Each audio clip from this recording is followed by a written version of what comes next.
قل هذه سبيلي أدعو إلى الله على بصيرة أنا ومن اتبعني وسبحان الله وما أنا من المشركين.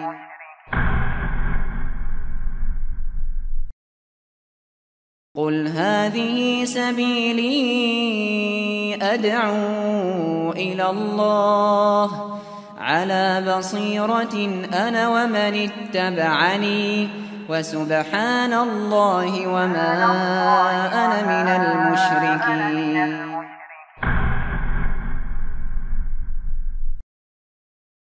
قل هذه سبيلي أدعو إلى الله على بصيرة أنا ومن اتبعني وسبحان الله وما أنا من المشركين.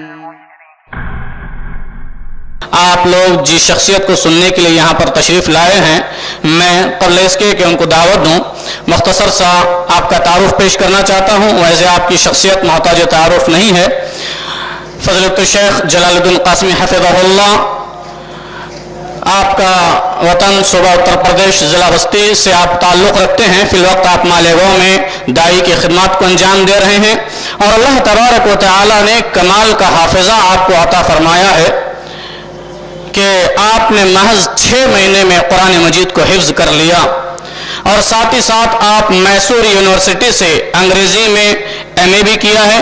آپ کو الحمدللہ بیک وقت اردو، انگریزی، فارسی، عربی اور سنسکرت جیسی زبانوں پر کمانڈ حاصل ہے، مہارت حاصل ہے. اور اسی طریقے سے الحمدللہ آپ کی خدمات میں آپ کے زیر نگرانی ایک ماہانہ مجلہ نکلتا ہے جس کا نام الابصار ہے. عوام تو عوام ہے، الحمدللہ یہ مجلہ علماء کرام کے لیے بھی انتہائی مفید ثابت ہوتا ہے. اور فی الوقت آپ مالیگاؤں میں دی نالج نام سے ایک اسکول چلا رہے ہیں جہاں پر آپ بچوں کو عربی اور انگریزی میں تعلیم دلوائی جاتی ہے. اور الحمدللہ یہ خوشی کی بات ہے کہ وہاں پر اس اسکول میں دی نالج اسکول میں نرسری کے بچوں کو عربی اور انگریزی کے گرامر یاد ہیں. اسی طریقے سے الحمدللہ اللہ تبارک و تعالی نے شیخ کو خطابت کے ساتھ ساتھ صحافت میں بھی ملکہ عطا فرمایا ہے. شیخ کی اب تک تقریباً 17 کتابیں تصنیف کر چکے ہیں. الحمدللہ آپ کی ہر تقریر علمی، دلائل محکمہ سے آراستہ اور قوت بیان و تاثر سے پر ہوتی ہے.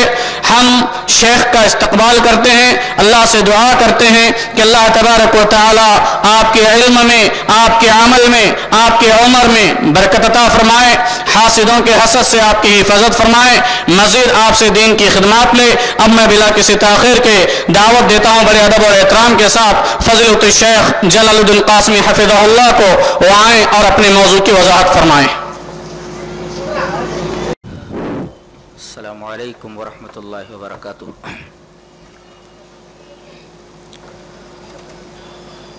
ان الحمد للہ نحمده ونستعینه ونستغفره ونعوذ باللہ من شرور انفسنا ومن سیئات اعمالنا من يهده الله فلا مضل له ومن يضلل فلا هادي له واشهد ان لا اله الا الله وحده لا شريك له واشهد ان محمدا عبده ورسوله. يا ايها الذين امنوا اتقوا الله حق تقاته ولا تموتن الا وانتم مسلمون. يا ايها الناس اتقوا ربكم الذي خلقكم من نفس واحدة وخلق منها زوجها وبث منهما رجالا كثيرا ونساء واتقوا الله الذي تساءلون به والارحام ان الله كان عليكم رقيبا. يا ايها الذين امنوا اتقوا الله وقولوا قولا سديدا يصلح لكم اعمالكم ويغفر لكم ذنوبكم ومن يطع الله ورسوله فقد فاز فوزا عظيما. اما بعد فان خير الحديث كتاب الله وخير الهدي هدي محمد صلى الله عليه وسلم وشر الامور محدثاتها وكل محدثة بدعة وكل بدعة ضلالة الضلالة في النار. اعوذ بالله من الشيطان الرجيم. بسم الله الرحمن الرحيم. یا ایھا الذین آمنوا لا تقدموا بین یدی اللہ ورسولہ واتقوا اللہ ان اللہ سمیع علیم. حضرات علماء کرام،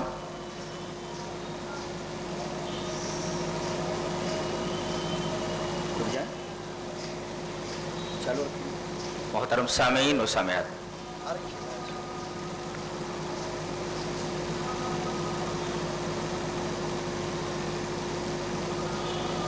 اسلام میں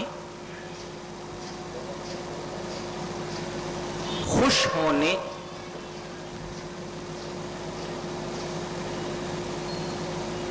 اور غمزدہ ہونے کی تو اجازت ہے. بالفاظ دیگر، اسلام میں خوشی اور غمی کی اجازت ہے، مگر خوشی منانے اور غمی منانے کا کوئی کانسیپٹ نہیں ہے.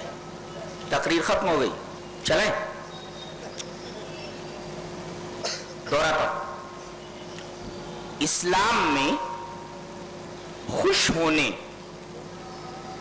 اور غمزدہ ہونے کی تو اجازت ہے. آپ خوش ہو جائیں،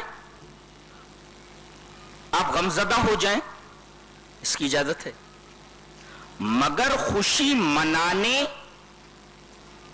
یا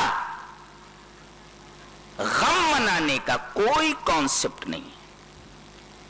یہ ہے تقریر کا لب لباب اور اس کی تھیم، جس کی تفصیل چاہے سن لو یا چلے جاؤ، بات ختم ہو چکی ہے.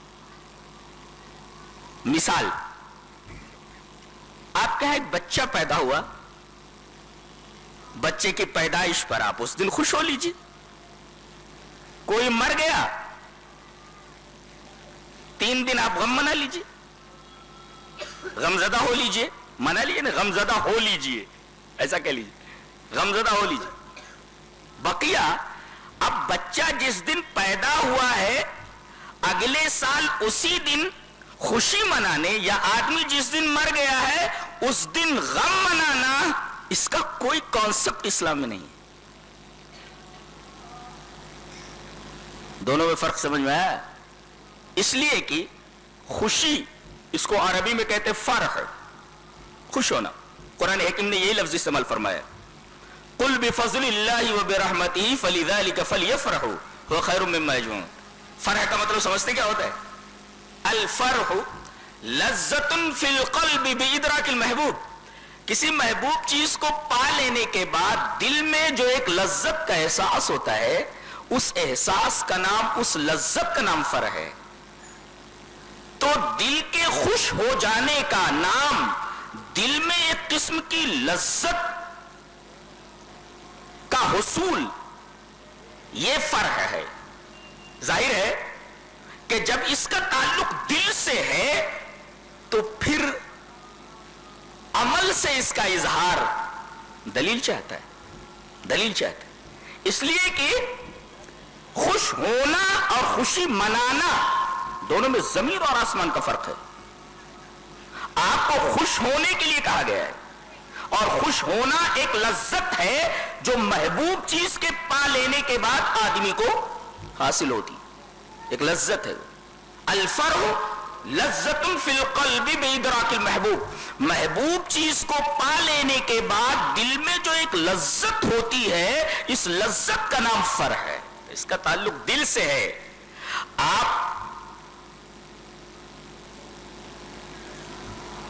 رنگ و روغن کریں، روشنیاں کریں اور دیگر اعمال کریں، اس کا نام فرح نہیں ہے. یہ فرح کی تعریف اور خوشی کے ضمن میں آتا ہی نہیں ہے. تو پھر اس آیت کریمہ سے استدلال بالکل غلط ہے، فَلْيَفْرَحُوا سے. اس لیے کہ اللہ تبارک و تعالیٰ کو نعوذ باللہ ایسا کہنا کہ اس کو زبان نہیں آتی، یوں کہنا تھا قُلْ بِفَضْلِ اللَّهِ وَبِرَحْمَتِهِ فَبِذَلِكَ فَلْيَفْرَحُوا، نہیں فَبِذَلِكَ فَلْيَحْتَفِلُوا. اللہ تبارک و تعالیٰ کو احتفال اور فرح کا فرق معلوم نہیں، وہ فَلْيَفْرَحُوا کے بجائے فَلْيَحْتَفِلُوا بول دیتا. مناؤ، خوش ہونا کہا ہے، منانے کے لیے نہیں کہا، ورنہ فَلْيَحْتَفِلُوا کہتا، نہ کہ فَلْيَفْرَحُوا. کہا سوائے 2 دن کے کہ ان 2 دنوں میں خوشی منانے کی اجازت ہے. یہ اتنا استثناء کر لیجئے. دلیل یہ حدیث پاک. وعن انس رضی اللہ تعالی عنہ قال قدم رسول اللہ صلی اللہ علیہ وسلم المدینة ولهم یومان یلعبون فیہما فقال ما هذان اليومان قالوا كنا نلعب فيهما في الجاهلية فقال رسول الله صلى الله عليه وسلم ان الله قد ابدلكم بهما خيرا منهما عيد الاضحى ويوم الفطر رواه ابو داود في کتاب الصلاة. حضرت امام ابو داود اس حدیث کو کتاب الصلاة کے اندر لائے.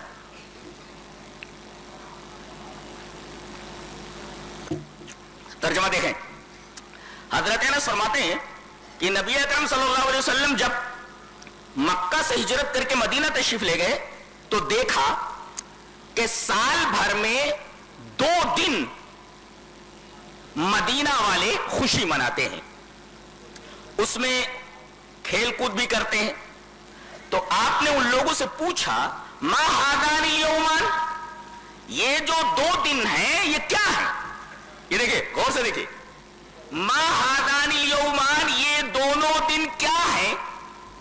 تو لوگوں نے یہ کہا کہ کننا نلعب فیہما فی الجاہلیہ, جاہلیت میں ہم ان 2 دنوں میں کھیلتے تھے, ان 2 دنوں میں کھیلتے تھے, کھیل کود کرتے تھے, خوشی مناتے تھے. اب دیکھیں جاہلیت میں 2 دن خوشی منانے کے تھے, وہی کام یہ لوگ کر رہے تھے. اور نبی کریم صلی اللہ علیہ وسلم نے جب پوچھا تو انہوں نے کہا کہ یہی 2 دن ہیں جس کے اندر تم لوگ خوشی مناتے ہو. ان لوگوں نے کہا, اب آپ نے فرمایا ان اللہ قد ابدلکم بہما خیرا منہما, اللہ تبارک و تعالی نے تمہارے ان 2 دنوں سے بہتر 2 دن عطا کر دیے ہیں. اب تم کو ان دونوں دنوں کی اجازت نہیں ہے, اب اس سے بہتر 2 چیزیں آ گئی ہیں, یوم الاضحیٰ و یوم الفطر. ایک تو عید الفطر اور دوسرے عید الاضحیٰ. اب بہت ہی سنجیدگی کے ساتھ غور کرنے کی ضرورت ہے. اگر آدمی ان 2 عیدوں کے علاوہ کوئی تیسری عید مناتا ہے تو اس میں اللہ کی توہین ہے, اس کے رسول کی توہین ہے. اس لیے کہ نبی نے یہ فرمایا کہ ان اللہ قد ابدلکم بہما, اللہ نے ان 2 دنوں کے بدلے یہ 2 دن دیے ہیں. جب اللہ نے ان 2 دنوں کے بدلے یہ 2 دن دیے ہیں, اب اس کے اندر اضافہ کر لینا گویا کہ اللہ کی عطا کی توہین ہے. اور چونکہ یہ چیز اللہ نے اپنے رسول کے ذریعے دی ہے, رسول نے بھی ہمیں یہ 2 دن دیے ہیں. پتہ یہ چلا کہ اگر ہم اس عید کو بڑھاتے ہیں تو اس میں اللہ تبارک و تعالیٰ کی عطا کی توہین ہے, اور اس کے ذریعے اللہ تبارک و تعالیٰ نے جس کے ذریعے یہ عیدیں دی ہیں خود نبی کی توہین ہے. غور فرمائیں, بہت ہی حسین اور بہت ہی پیارا استدلال ہے. لے کر جاؤ.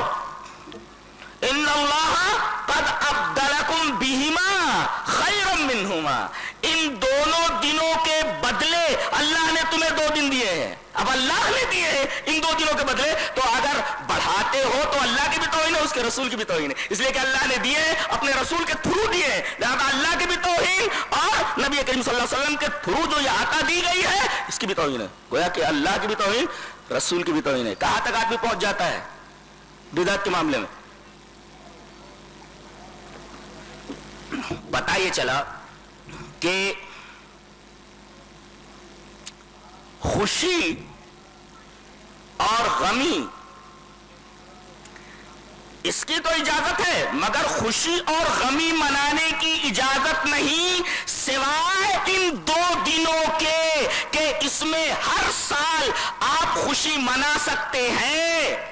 رہا غمی منانے کا معاملہ, اس کے بارے میں کیا کسی دن کوئی حادثہ ہو جائے تو زندگی بھر اسی دن آپ غم مناتے رہیں؟ نہیں, اس کی اجازت نہیں ہے. غم زدہ ہونے کی اجازت ہے, مگر غم منانے کی اجازت نہیں ہے کہ ہر سال آپ غم منائیں اسی دن جس دن کوئی حادثہ آپ کے اوپر گزرا ہے. دلیل یہ حدیث پاک وان عائشہ وحفصہ زوج النبی صلی اللہ علیہ وسلم ان النبی صلی اللہ علیہ وسلم قال لا يحل لامرأة تؤمن بالله واليوم الآخر ان تحد على ميت فوق 3 ليال الا على زوج.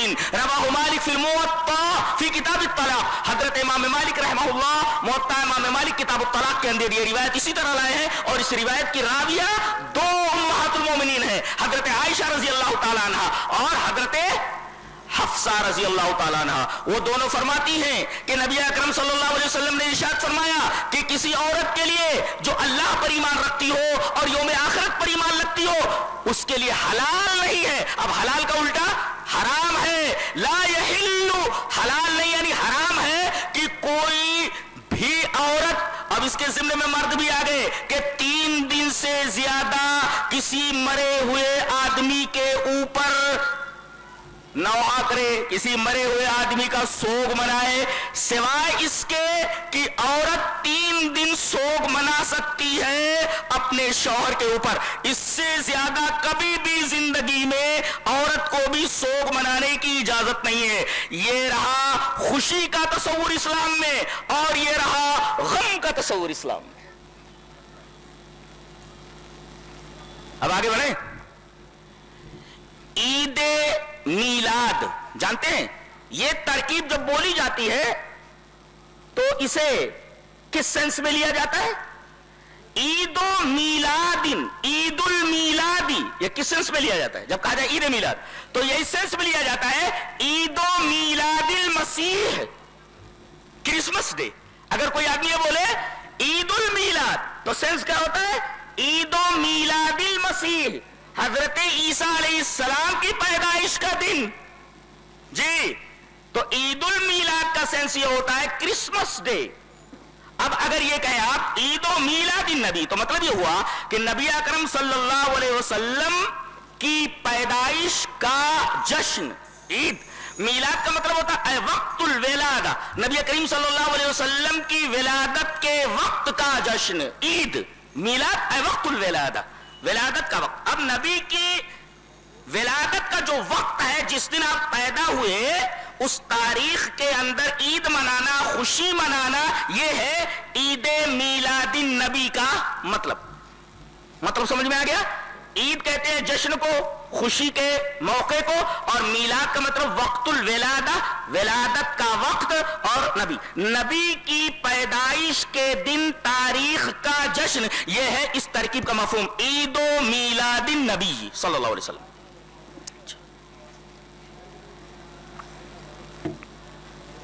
سب سے پہلا سوال اس پر یہ ہے کہ امت کا 3 طبقہ جس کے بارے میں نبی اکرم صلی اللہ علیہ وسلم کی ایک بڑی پیاری حدیث ہے, لے کر جاؤ سناتا ہوں. حدیث اس طرح وعن ابی ہریرہ رضی اللہ تعالی عنہ انہ قال سئل رسول اللہ صلی اللہ علیہ وسلم ای الناس خیر فقال انا والذین معی ثم الذین علی الاثر ثم الذین علی الاثر ثم کأنہ رفض من بقی. رواہ احمد فی مسندی. روایت بالکل صحیح ہے. حضرت امام احمد بن حنبل رحمہ اللہ اس حدیث پاک کو ایسے مسند احمد کے اندر لائے. راوی حضرت ابو ہریرہ ہے. حضرت ابو ہریرہ فرماتے ہیں کہ نبی اکرم صلی اللہ علیہ وسلم نے ارشاد فرمایا, بلکہ اس وقت جب آپ سے سوال کیا گیا, ایک آدمی سوال کرتا ہے کہ اللہ کے رسول سب سے بہتر لوگ کون ہیں؟ ای الناس خیر, لوگوں میں اس روئے زمین پر سب سے بہتر لوگ کون؟ آپ نے فرمایا انا والذین معی, میں اور میرے ساتھ جو ہیں. اللہ اکبر. یہ مئی کا مطلب ہوتا ہے میرے ساتھ. یہ ماں کا لفظ بہت ہی عجیب و غریب ہے. اللہ نے جہاں صحابہ کی تعریف فرمائی یہی ماں ہی کہا ہے.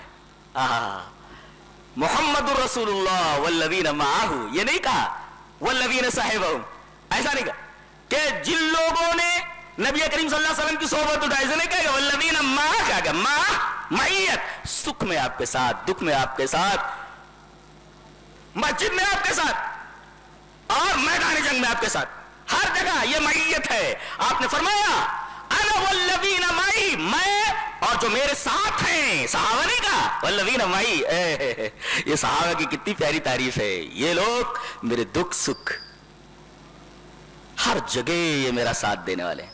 اپنا تن، اپنا دھن، اپنی آبرو، اپنا مال. میرا تو دل دھڑکنے لگتا ہے جب صحابہ کرام رضوان اللہ تعالی علیہم اجمعین کی عظمت بتائی جاتی ہے جو قرآن حکیم نے بتائی.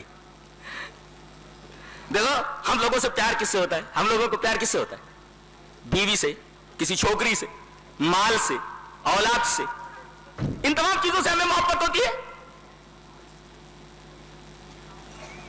محبت کس سے ہوتی ہے؟ انہی تمام چیزوں سے. لیکن یہ عجیب و غریب لوگ تھے، جانتے ہیں انہیں کس سے محبت ہو گئی تھی؟ انہیں ایمان سے محبت ہو گئی تھی. وَلَكِنَّ اللَّهَ حَبَّبَ إِلَيْكُمُ الْإِيمَانَ، انہیں ایمان سے محبت ہو گئی تھی. اب بتائیے جس کو کسی سے محبت ہو جائے تو اس کے پیچھے اپنا سب کچھ لٹا دیتا ہے. ظاہر ہے کہ اللہ فرماتا ہے کہ میرے نبی کے صحابہ کو ایمان سے محبت ہو گئی تھی، لہذا ایمان کے لیے انہوں نے اپنا سب کچھ قربان کر دیا. یہ اللہ نے تعریف فرمائی ان کی. دنیا کی محبتیں تو ہوتی ہیں، لوگ اس سے محبت کرتے ہیں، اس سے محبت کرتے ہیں، اس سے محبت کرتے ہیں. یہ صحابہ کرام کی سب سے بڑی تعریف ہے، مدح ہے اور توصیف ہے جو اللہ نے فرمائی کہ حبب الیکم الایمان، ان لوگوں کو ایمان سے محبت ہو گئی تھی. یہ بڑے عجیب لوگ تھے. تو آپ نے فرمایا کہ جانتے ہو، تم پوچھ رہے ہو کہ سب سے بہتر لوگ کون؟ آؤ میں بتاتا ہوں کہ سب سے بہتر لوگ کون. انا والذین معی، میں اور میرے صحابہ، پہلا طبقہ. دوسرا ثم الذین علی الاثر، جو میرے صحابہ کے طریقے پر ہے. اثر مانے آدمی چلا اور اس کے قدم کے نشانات بنے، اس نشان کے اوپر جو لوگ قدم رکھتے ہیں اس کا اثر بولتے ہیں. ثم الذین علی الاثر ہے، ثم الذین علی الاثر کہہ کر کے ایک نقطہ بتایا گیا. اثر کا مطلب ہوتا جانتے ہیں، کہتے ہیں اثر چھوٹ گیا. ابھی یہاں پر ہاتھ میں کوئی رنگ لگا کر یا کوئی چیز لگا کر میں اس کپڑے کے اوپر ہاتھ رکھ دوں تو میری انگلیوں کے نشان بن جائیں گے، برابر ہے. اب اثر کا مطلب یہ ہے کہ میں اس کے اوپر اپنا ہاتھ رکھوں، جہاں جہاں انگلی بنی ہے وہاں رکھ دوں، تو میں نے اثر کے اوپر ہاتھ رکھ دیا. تو ایک آدمی جا رہا ہے اور قدم کے نشانات بن رہے ہیں. آپ آگے جانے والے آدمی کے نشانات قدم کے اوپر اگر آپ پیر رکھتے ہیں تب تو آپ مقتدی ہے صحیح سے، اور وہ قدم کہیں رکھ رہا ہے، آپ قدم کہیں رکھ رہے ہیں، تو آپ اثر کے اوپر نہیں ہیں. پتہ یہ چلا کہ صحابہ کرام کے عقیدے کے اوپر آپ اسی طرح چل رہے ہیں، صحابہ کرام کے عمل کے اوپر اسی طریقے سے چل. اللہ تبارک و تعالیٰ نے صحابہ کرام کے ایمان کو ہدایت کا معیار مطلق قرار دیا ہے کہ اگر تمہیں ہدایت چاہیے کہ صحابہ کا ایمان چاہیے تو وہ ہمارے نزدیک معتبر ہے. میرے نبی کے صحابہ کا ایمان چاہیے، یہ ایمان ہدایت کا معیار مطلق ہے. فَإِنْ آمَنُوا بِمِثْلِ مَا آمَنْتُمْ بِهِ فَقَدْ اهْتَدَوْا، یہاں ہدایت کا معیار مطلق صحابہ کرام کا ایمان بتایا گیا. تو میں اور میرے صحابہ، اس کے بعد دوسرا طبقہ ثم الذین علی الاثر والتابعین، جو صحابہ کے نقش قدم پر چلے. پھر ثم الذین علی الاثر، پھر تیسرا طبقہ جو تابعین کے نقش قدم پر چلا. اس کے بعد آپ خاموش ہو گئے. راویہ کہتا ہے ثم کأنہ رفض من بقیہ، گویا کہ بقیہ لوگوں کو آپ نے ریجیکٹ فرما دیا. رفض کا مطلب دیکھ لو، رفض کا مطلب ہوتا ہے ریجیکٹ کر دینا. رفض ریجیکٹڈ، ریجیکٹڈ، گویا کہ باقی لوگوں کو اللہ کے رسول نے ریجیکٹ کر دیا. گویا کہ یہی تین طبقے نبی کریم صلی اللہ علیہ وسلم کے در حقیقت راستے کے اوپر چونکہ انہیں قربت حاصل. تو میں ایک مثال دیتا ہوں.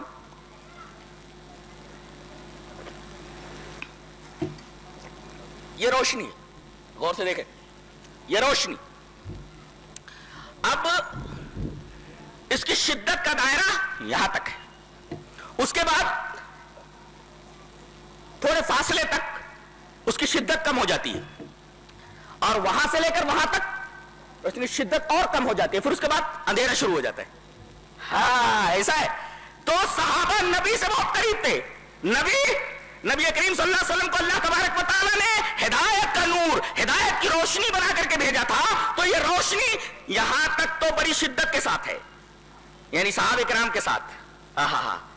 آپ کے نور سے، آپ کے روشنی سے انہوں نے پورا فائدہ اٹھایا. اس کے بعد آپ اس دنیا سے چلے گئے، صحابہ چلے گئے، اب دوسرا طبقہ آ رہا ہے، روشنیاں کم ہے. پھر اس کے بعد تھوڑی روشنی اور کم ہو گئی، اور اس کے بعد سمجھو تیسرے کے بعد روشنی ہے ہی نہیں. اب بہت تلاش کے بعد تابعین کا رستہ ملتا ہے، تب تابعین جو ہے ان کا رستہ ملتا ہے، صحابہ کرام کا رستہ ملتا ہے. ثم کأنہ رفض من بقیہ کا جملہ قابل غور ہے. آپ تین طبقات کو بیان کرنے کے بعد خاموش ہو گئے. راوی کہتے ہیں کہ ثم کانہ رفض من بقی، گویا کہ باقی کو ریجیکٹ کر دیا آپ نے. گویا کہ یہ تینوں طبقے ہمارے لیے حجت کی حیثیت رکھتے ہیں اور ان کو ہم سلف کہتے ہیں اور انہی کا طریقہ ہمارے لیے قابل عمل ہے. ہم یہ دیکھتے ہیں کہ ان تین طبقوں کے اندر نبی کریم صلی اللہ علیہ وسلم کی تاریخ پیدائش پر کوئی خوشی نہیں منائی گئی کہ ہر سال انہوں نے نبی کریم صلی اللہ علیہ وسلم کی پیدائش کے دن خوشی منائی ہو یا اس طریقے کا کوئی جشن کیا ہو. پھر ہم تابعین کو دیکھتے ہیں کہ نبی کریم صلی اللہ علیہ وسلم کی پیدائش کے دن انہوں نے کوئی جشن منایا ہو. پھر ہم تیسرے طبقے کو جس کی تعریف رسول نے کی ہے ان میں سے کسی نے بھی نبی کریم صلی اللہ علیہ وسلم کی پیدائش کے دن کوئی اس طریقے کا جشن منایا ہو. جب یہ لوگ سب سے بہترین تھے تو سب سے بہترین لوگوں نے جب یہ کام نہیں کیا تو ثم کانہ رفض من بقیہ کے نقش قدم پر چلنے کی ضرورت کیا ہے؟ یہ بہت پیارا استدلال لے کر کے جاؤ جی حدیث پاک سے.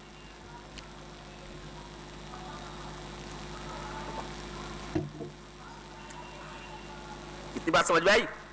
اچھا اب یہ جان لیں کہ رسول اللہ صلی اللہ علیہ وسلم کی پیدائش کس دن ہوئی اور آپ کی وفات کس دن ہوئی. دن تو ایک ہی ہے. یہ عجیب اتفاق ہے کہ پیر کے دن نبی کریم صلی اللہ علیہ وسلم کی پیدائش ہوئی اور پیر ہی کے دن آپ پر قرآن اترنا شروع ہوا. پیر کے دن ہی نبی کریم صلی اللہ علیہ وسلم نے ہجرت فرمائی اور پیر کے دن ہی آپ صلی اللہ علیہ وسلم کی وفات ہوئی. گویا کہ پیدائش کا دن پیر ہے اور انتقال کا دن بھی پیر ہے. اتنا معلوم ہوا.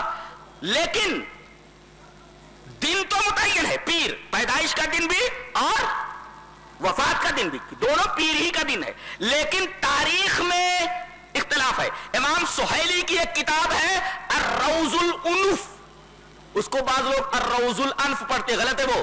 الروض الانف، انف کا مطلب ہوتا ہے الجدید، یعنی الروض الانف کا مطلب ہوتا ہے نرسری. نرسری یعنی بالکل نیا باغ، نیا باغ. الانف الجدید اور الروض مانے باغ. تو نئے باغات اگر اس کو جمع مان لیا جائے تو الروض کو، تو الروض الانف، اس لیے کہ انف یہ جمع کی بھی صفت آتی ہے اور واحد کی بھی صفت آتی ہے. الکلؤ الانف بھی بولتے ہیں نئی نئی گھاس کو جی. تو یہ واحد کی بھی صفت بن جاتی ہے اور جمع کی بھی صفت بن جاتی ہے. تو گویا کہ الروض الانف نئے نئے باغ، نئے نئے گارڈنز. تو الروض الانف ان کی کتاب کا نام ہے، بہت پیارا نام ہے، نرسری، نیا باغ. اور امام سہیلی نے اپنی اس کتاب الروض الانف میں الف پیشو نون پیشو انف اس کے اندر لکھا ہے کہ آپ کی تاریخ وفات متعین ہے، وہ 12 ربیع الاول ہے. ہاں جس دن انتقال ہوا، جس دن انتقال ہوا اس کی تاریخ متعین ہے، وہ 12 ربیع الاول ہے. لیکن آپ کی تاریخ پیدائش میں جتنی سندیں موجود ہیں اس سلسلے میں علامہ البانی رحمہ اللہ وقت کا بہت بڑا محقق، بہت بڑا محدث، اور جس حدیث کی سند کے بارے میں وہ کہہ دے کہ یہ صحیح ہے، یہ حسن ہے، تو اچھے اچھے لوگ اس سند پر اعتراض کرنے کے لیے ایک مرتبہ نہیں 100 مرتبہ سوچیں گے. اتنا بڑا محدث ہے. کون؟ علامہ البانی. انہوں نے علامہ حافظ عماد الدین ابن کثیر رحمہ اللہ کی جو مشہور کتاب ہے السیرۃ النبویہ، السیرۃ النبویہ جو حافظ عماد الدین ابن کثیر کی کتاب ہے اس کی انہوں نے تخریج اور تحقیق کی ہے. تو السیرۃ النبویہ جو حافظ عماد الدین ابن کثیر کی سیرت کے اوپر کتاب ہے جس کا نام السیرۃ النبویہ ہے، علامہ البانی نے اس کی تخریج اور تحقیق کی ہے. اس کے اندر وہ لکھتے ہیں کہ نبی کی پیدائش کے بارے میں جتنی بھی روایات آتی ہیں ہر ایک روایت کی سند عیبدار ہے، کوئی بھی روایت صحیح نہیں ہے. ہر روایت کی سند کے اندر کوئی نہ کوئی عیب موجود ہے. لیکن سب سے زیادہ صحیح سند جو ہے وہ امام مالک کی سند ہے جو 8 تاریخ بتاتی ہے کہ آپ صلی اللہ علیہ وسلم کی پیدائش 8 تاریخ کو ہوئی. یہ میں نہیں کہتا، یہ السیرۃ النبویہ کی تحقیق کرتے ہوئے علامہ البانی نے بدلائل ثابت کیا ہے کہ نبی کریم صلی اللہ علیہ وسلم کی پیدائش کا دن، تاریخ، دن تو متعین ہے مگر تاریخ یہ 8 ہے اور یہ امام مالک کی سند ہے 8 والی جو صحیح ہے. بقیہ اور سندیں 12 وغیرہ کی تمام سندیں عیبدار ہیں. لہذا اگر صحیح سند والی روایت کو مان لیا جائے تو آپ کی تاریخ پیدائش 8 ہے، تو یہ 12 جو آپ منا سوال یہ ہے کہ یہ آپ تاریخ وفات پر خوشی منا رہے ہیں یا تاریخ پیدائش پر؟ جواب دیا جائے اور قیامت تک اس کا جواب لانا ناممکنات میں سے، اس لیے کہ جو ہم دلیل پیش کرتے ہیں بہت مضبوط ہوتی ہے، اس کو قطع کرنے کے لیے بہت بڑا جگر چاہیے، بہت بڑا دل گردہ چاہیے. جی یہ غیر نتو خیر لوگوں کی بس کی بات نہیں ہے. تو اب متعین ہوا کہ تاریخ پیدائش 8 ہے، اور جو 12 ربیع الاول کے دن ہم مناتے ہیں، اس دن کیا ہوا آئیے دیکھتے ہیں. اس دن کیا ہوا، نبی کی حالت کیا تھی؟ آئیے حدیث پڑھتے ہیں. دل تھامو، تھام لیے، سانس روکو، سانس روکو اور دل تھامو. اس 12 ربیع الاول کو کیا ہوا؟ دلیل یہ حدیث پاک. وعن عائشہ رضی اللہ تعالی عنہا انہا قالت رأیت رسول اللہ صلی اللہ علیہ وسلم وهو بالموت وعنده قدح فيه ماء وهو يدخل يده في القدح ثم يمسح وجهه بالماء ثم يقول اللهم أعني على غمرات الموت او سکرات الموت. رواہ الترمذی فی کتاب الجنائز. حضرت امام ترمذی رحمہ اللہ اس حدیث پاک کو ایسے کتاب الجنائز کے اندر لائے ہیں. راویہ نبی کریم صلی اللہ علیہ وسلم کی محبوبہ بیوی، پیاری بیوی حضرت عائشہ ہے. وہ فرماتی ہیں رضی اللہ تعالیٰ عنہ کہ میں نے دیکھا کہ نبی کریم صلی اللہ علیہ وسلم کے اوپر موت طاری ہو رہی ہے. وہ بالموت، آپ کے اوپر موت طاری ہوئی ہے اور آپ کے بغل کے اندر پانی کا ایک پیالہ رکھا ہوا ہے. وَعِنْدَهُ قَدْحٌ فِيهِ مَاءٌ، اس پیالے کے اندر پانی رکھا ہوا ہے. بار بار آپ اس پیالے کے اندر ہاتھ ڈالتے اور جب ہاتھ بھیگ جاتا تو اس بھیگے ہوئے ہاتھ کو اپنے چہرے کے اوپر بار بار پانی سے ملتے اور فرماتے اللہم اعنی علی غمرات الموت اور سکرات الموت. اے اللہ موت کی بے ہوشی سے، اے اللہ موت کی سختی سے میری مدد فرما.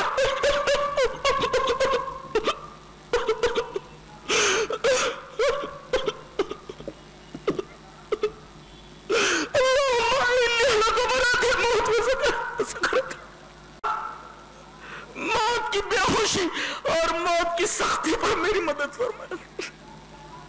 حضرت عائشہ کیفیت بیان فرماتی ہے. یہ تو روایت ہوئی ترمذی کی جسے حضرت عائشہ نے روایت کیا ہے. خود حضرت عائشہ کی کیفیت کیا تھی وہ ایک حدیث میں دیکھتے ہیں.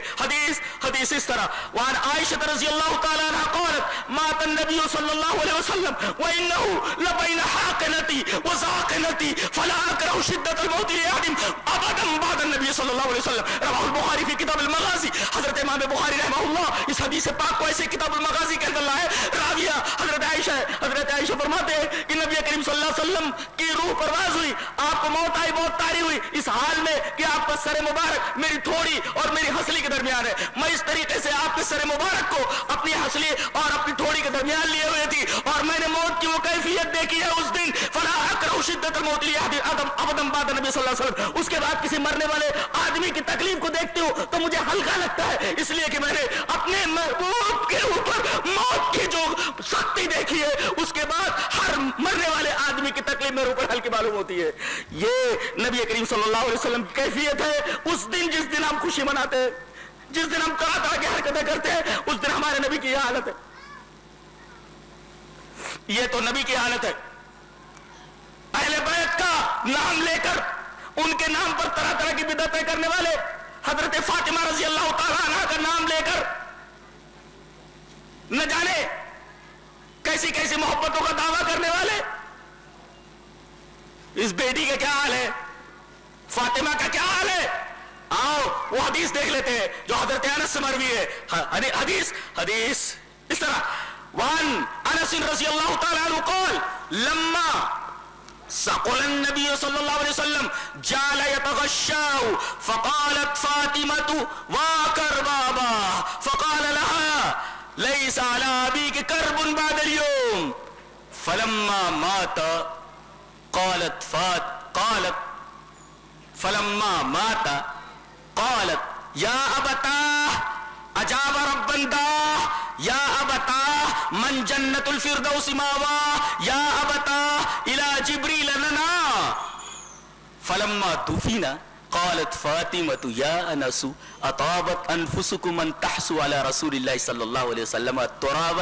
رواہ البخاری فی کتاب المغازی. حضرت امام بخاری رحمہ اللہ اس حدیث پاک کو ایسے ہی کتاب المغازی کے اندر لائے. راوی حضرت انس ہے. حضرت انس فرماتے ہیں کہ آپ کی جگر گوشہ رسول جس کے بارے میں نبی کریم صلی اللہ علیہ وسلم نے فرمایا فاطمہ میرے جگر کا ٹکڑا ہے, فاطمہ کو تکلیف دینے والا مجھے تکلیف دینے والا ہے. حضرت فاطمہ کا کیا حال ہے؟ انس فرماتے ہیں کہ لما ثقل النبی صلی اللہ علیہ وسلم, جب نبی کریم صلی اللہ علیہ وسلم کی طبیعت بھاری ہوئی اور آپ کے اوپر موت کی کیفیت طاری ہوئی تو جال تغشا, بار بار آپ کے اوپر غشی آنے لگی. آپ کی اس کیفیت کو دیکھ کر کے, اس پریشانی کو دیکھ کر کے, موت کی سختی کو دیکھ کر کے فاطمہ بیٹی برداشت نہیں کر پائی, اس لیے کہ وہ تو آپ کے دل کا ٹکڑا ہے. آپ کا دل دھڑکے تو فاطمہ کے دل دھڑکے, وہ تو آپ کا جگر گوشہ ہے.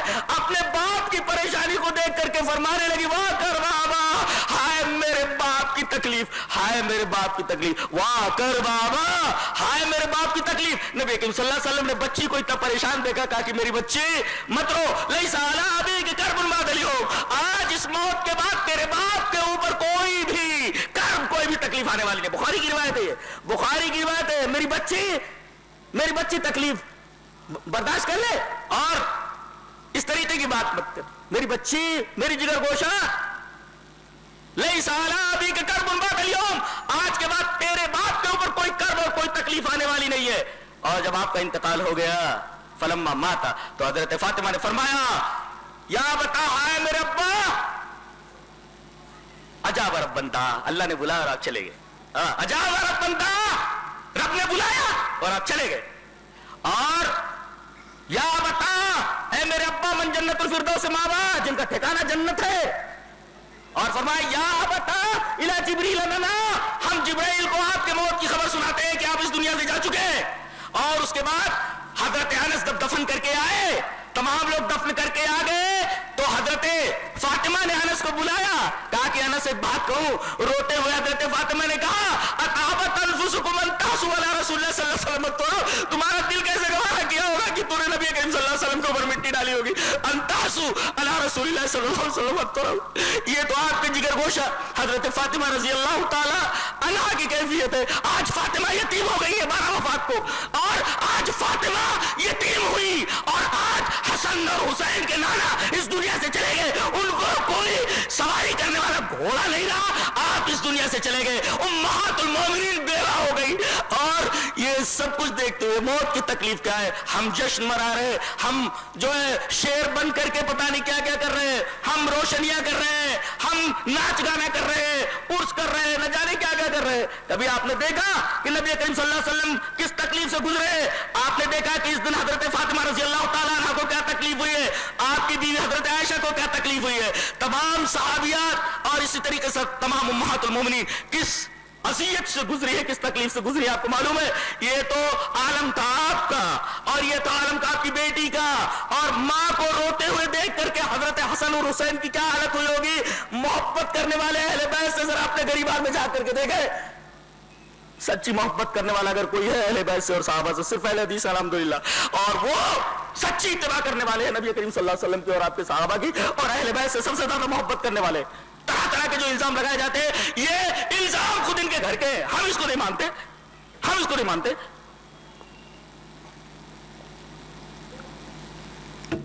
تو آپ کی یہ حالت, جگر گوشہ رسول فاطمہ کی یہ حالت, حسن حسین کی یہ حالت, امہات المومنین بیوہ ہو گئی ان کی یہ حالت, صحابہ کرام کی کیا حالت ہوئی. اور دیکھتے حدیث اس طرح.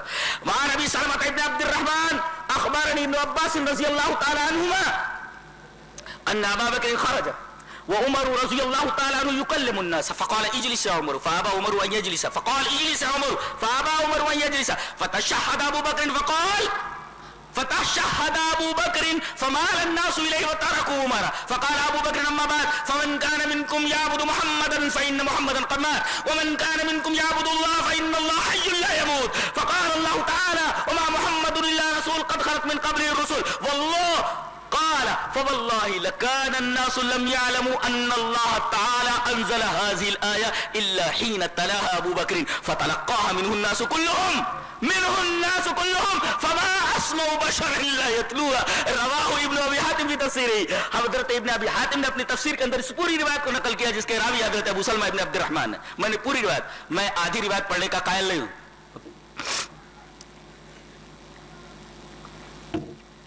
مجھے پوری روایت بھی یاد ہو اور اگر معلوم نہ ہو یہ کہاں ہے تو میں حدیث بیان نہیں کرتا. مجھے معلوم ہونا چاہیے یہ کس کتاب میں ہے اور کس چیپٹر میں اور کس باب کے اندر ہے. حضرت ابو سلمہ ابن عبد الرحمن یہ کہتے ہیں کہ ابن عباس نے ہم کو خبر دی. ابن عباس نے خبر دی کیا کہ نبی کریم صلی اللہ علیہ وسلم کے انتقال کے بعد سارے صحابہ کرام کے ہوش اڑے ہوئے تھے, چپ چاپ بیٹھے ہوئے تھے. حضرت عمر رضی اللہ تعالیٰ عنہ کے ہوش تو اور زیادہ باختہ حواس باختہ ہوئے تھے. انہوں نے کہا, تمام لوگوں کے سامنے تقریر کر رہے وَيُكَلِّمُ النَّاسِ, لوگوں سے کلام کر رہے ہیں. وَعُمَرُ يُكَلِّمُ النَّاسِ, حضرت عمر کلام کر رہے ہیں لوگوں سے. کوئی اگر بولا کہ نبی کریم صلی اللہ علیہ وسلم کو موت آ گئی, اس کی گردن اتار دوں گا. بولنا نہیں, کوئی گردن مار دوں گا اس کی. دیکھیے حضرت عمر کے ہوش گم ہو گئے. وہ آدمی جو میدان جنگ میں کبھی گھبرایا نہیں, وہ آدمی جو کبھی فیصلے میں کبھی گھبرایا نہیں, وہ آدمی اتنا پریشان ہے کہ ہوش اڑے ہوئے کہہ رہے ہیں اگر کسی نے کہا کہ نبی اس دنیا سے چلے گا اس کی گردن اتار دوں گا, گردن مار دوں گا. حضرت ابو بکر تشریف لائے, دیکھا کہ سارے صحابہ کرام چپ چاپ بیٹھے ہوئے ہیں. حضرت عمر بیان کر رہے ہیں کہ مرے نہیں وہ, اور اسی طریقے سے آپ کہیں چلے گئے ہیں جیسے موسیٰ کوہ طور پر چلے گئے تھے واپس آ گئے تھے, آپ بھی آ جائیں. آگے بیٹھ جاؤ, اجلس یا عمر, عمر بیٹھ جاؤ. فابا عمر, بولے نہیں بیٹھتا میں. پھر آپ نے کہا اجلس یا عمر, ڈبل کر بیٹھ جاؤ عمر. فابا عمر, نہیں بیٹھتا میں, نہیں. حضرت ابو بکر کی بات نہیں مان رہے, فابا عمر ہوئے اجلسا. جب دیکھا کہ یہ بول رہے ہیں بیٹھ نہیں رہے تو انہوں نے فتشہد اقر بشہادتین, آپ نے اشہد ان لا الہ الا اللہ کہا واشہد ان محمد عبدہ ورسولہ, فتشہد اقر بشہادتین. اور اس کے بعد آپ نے تقریر شروع کی. سنو, جیسے آپ نے تقریر شروع کی فمال الناس الیہ وترکوا عمر, تمام لوگ آپ کی طرف مال ہو گئے, حضرت عمر کو چھوڑ دی. حضرت عمر کی تقریر چالو ہوئی. فقال ابو بکر رضی اللہ تعالی عنہ, اللہ اکبر. امت کو کس انداز سے حضرت ابو بکر صدیق نے سنبھالا ہے, یہ دلیل ہے اس بات کی کہ آپ نبی کے بعد خلافت اولیٰ کے مستحق تھے. تمام صحابہ کرام چپ چاپ بیٹھے ہوئے ہیں. آپ کی سمجھ میں کچھ آ رہا, میں کیا کر رہا ہوں؟ ایک ایک بات دلیل ہوتی ہے, دلیل. اگر آپ کے ذہن سے کوئی ایک بات, ایک جملہ ادھر ادھر ہوا, ایک دلیل غائب ہو جائے گی. جی تو دیکھ رہے ہیں حضرت عمر رضی اللہ تعالیٰ عنہ فیصلے میں بڑے ماہر, لیکن یہاں وہ ایک ایسی بات بول رہے ہیں جو بات لوگوں کی سمجھ میں آ تو رہی ہے یا نہیں آ رہی ہے, چپ چاپ بیٹھے ہوئے. حضرت ابو بکر نے اس معاملے کو سنبھالا اور کہا کہ سنو, فمن کان منکم یعبد محمدا فإن محمدا قد مات, جو تم میں سے محمد کی عبادت کرتا تھا وہ جان لے کہ محمد مر چکے, اور جو تم میں سے اللہ تبارک و تعالیٰ کی عبادت کرتا تھا وہ جان لے کہ اللہ زندہ ہے اور مرنے والا نہیں. یہ توحید کی دعوت دی ہے اس وقت. اور یہاں نبی کا حوالہ دینے کی کیا ضرورت ہے معلوم ہے؟ ایک نقطہ بتاتا ہوں, یہ نقطہ لے کر کے جاؤ. میں تو کہتا ہوں توحید کو جس طریقے سے ابو بکر نے سمجھا ہے آج کے وقت کا بہت بڑا فقیہ بھی نہیں سمجھ سکتا. جانتے ہیں میں نے اس حدیث پاک پر جب غور کیا, میں تو ویسے بھی قرآن حکیم کا ایک ادنا طالب علم ہوں, اور حدیث پاک کو جہاں تک ہو سکتا ہے میں اس کے اسرار, اس کے رموز کو دیکھتا ہوں, غور سے دیکھتا ہوں. اس حدیث پاک کے اوپر میں نے جب نظر ڈالی تو پہلے تو میری سمجھ میں نہیں آیا کہ انہوں نے نبی کریم صلی اللہ علیہ وسلم کی موت کا حوالہ کیوں دیا. موت کا حوالہ کیوں دیا؟ موت کا حوالہ اس وجہ سے دیا, اور ٹھیک ہے موت کا حوالہ دے دیا, یہ کہنے کی کیا ضرورت تھی کہ فإن اللہ حی لا یموت. تم میں سے جو محمد کی عبادت کرتا تھا سمجھ جاؤ کہ محمد مر چکے, اور تم میں سے جو اللہ کی عبادت کرتا تھا وہ جان لے کہ اللہ زندہ ہے اور اسے موت نہیں آنے والی. اس میں اشارہ اس بات کی طرف ہے جو نبی کریم صلی اللہ علیہ وسلم کے موت کا قائل نہ ہو, در حقیقت وہ اللہ تبارک و تعالیٰ کی ذات میں شرک کرنے والا, صفات کے اندر شرک کرنے والا, اللہ کی صفات میں شرک کرنے کے مرادف ہے. جی جی جی یہ مطلب ہے اس کا. اس لیے کہ اللہ کو موت نہیں آنے والی, پھر نبی کو اگر موت نہیں آئے گی تو اللہ تبارک و تعالیٰ کی صفت میں, صفت حی میں شریک ہو گئے نبی کریم صلی اللہ علیہ وسلم. یہ تو شرک ہے, یہ شرک فی صفات ہے, اور اس شرک فی صفات کو دیدے ابو بکری نے پہچانا ہے. اللہ, میں تو حیران رہ گیا. استدلال سمجھ میں آیا؟ ہاں, یہ استدلال کی باریکی اور گہرائی ہے. نے فرمایا فمن كان منكم يعبد محمدا فإن محمدا قد مات ومن كان منكم يعبد الله فإن الله حي لا يموت. نبی مر چکے اللہ زندہ ہے. اس کا مطلب اگر کوئی عقیدہ رکھتا کہ نبی مرے نہیں ہے تو اللہ کی صفت حی میں شرک کرتا ہے. یہ شرک فی صفات ہے, ظاہر ہے کہ شرک ہے بہت بڑا. لہذا عقیدہ یہ ہونا چاہیے کہ نبی کو صلی اللہ علیہ وسلم اس دنیا سے جا چکے ہیں, یہ مطلب ہے. اور اس کے بعد آپ نے آیت پڑھی وما محمد اللہ رسول قد خلت من قبل الرسل. نبی کریم صلی اللہ علیہ وسلم ایک رسول ہی تو ہیں, اور جیسے پہلے نبی تھے وہ گزر گئے, آپ بھی اس دنیا سے چلے گئے. کہتے ہیں کہ جب یہ آیت حضرت ابو بکر نے تلاوت فرمائی تو واللہ لکان الناس لم یعلموا ان اللہ انزل هذه الآیہ, لوگ یہ سمجھے کہ آیت ابھی نازل ہو رہی ہے جس وقت ابو بکر نے اس کو تلاوت کیا ہے. تو اس آیت کو ہر آدمی ان سے لے رہا ہے اور وہی پڑھ رہا ہے. فما اسمع بشر الا یتلوها, میں جس کو دیکھ رہا ہوں وہی آیت پڑھ رہا ہے. محمد اللہ رسول قد خلت من قبل الرسل وما محمد اللہ رسول قد خلت من قبل الرسل وما محمد اللہ رسول قد خلت من قبل الرسل فما اسمع بشر الا یتلوها. جس بھی آدمی کو دیکھو یہی آیت تلاوت کر رہا ہے اسے لگ رہا ہے کہ یہ آیت ابھی نازل ہوئی ہے.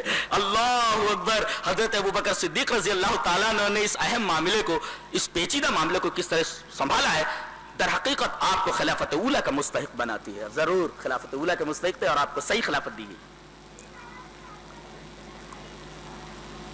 دیکھیے تمام صحابہ کے حواس گم, تمام صحابہ کرام پریشان ہیں, تمام لوگ, خود نبی بھی پریشان تھے, اس دنیا سے چلے گئے, جگر گئے گوشہ رسول پریشان, امہات المومنین بیوہ ہو گئی, حسن حسین اپنے نانا سے محروم ہو گئے, بیٹی فاطمہ یتیم ہو گئی, امہات المومنین بیوہ ہو گئی.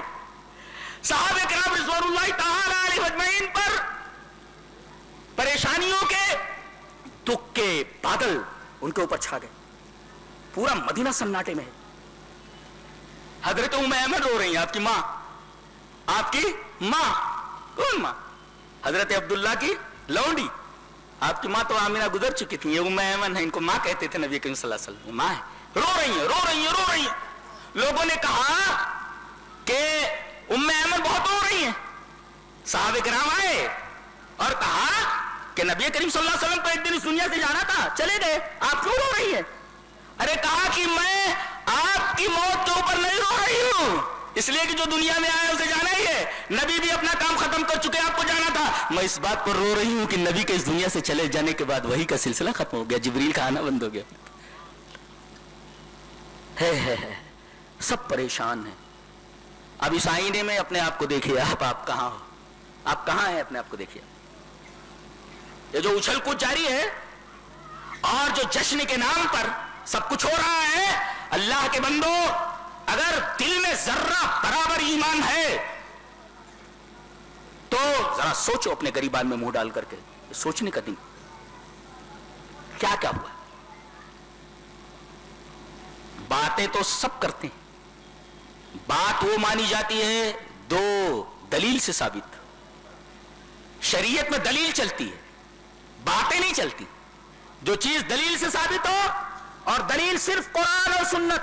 اسی وجہ سے میں نے خطبہ مسنونہ کے بعد جو آیت کریمہ تلاوت کی اس کا مطلب یہی ہے, یا ایھا الذین آمنوا لا تقدموا بین یدی اللہ ورسولہ واتقوا اللہ. اے ایمان والو, نبی کے آگے آگے مت چلو. اب اگر آپ نبی کے آگے آگے چلیں گے تو نبی کو تو آپ نے پیچھے کر دیا, یہ تو نبی کی توہین ہے. تو نبی نے ہم کو 2 ہی دے دی, ہم اس کو ایک اور بڑھا دے رہے. اچھا منطق دیکھو, شیخ نے ابھی بتایا کہ منطق کیا چلی جاتی ہے. کہتے ہیں کہ آپ کہتے ہیں کہ 2 عیدیں ہیں, ہم کہتے ہیں بالکل 2 عیدیں ہیں. ایک دلیل اور دے دیتا ہوں, 2 عیدوں کی, صرف 2 عید ہے. دلیل یہ حدیث پاک. وعن سعد بن ابراہیم سمع القاسم قال احسبه عن النبي صلی اللہ علیہ وسلم قال شهران لا ينقصان شهر عید رمضان وذی الحجۃ رمضان وذی الحجۃ رواه احمد فی مسندہ. حضرت سمیت عائشہ تقول, حضرت عائشہ رضی اللہ تعالیٰ فرماتی ہے کہ نبی اکرم صلی اللہ علیہ وسلم نے ارشاد فرمایا کہ 2 مہینے کبھی کم نہیں ہوتے, وہ عید کے 2 مہینے. شہرا عیدن,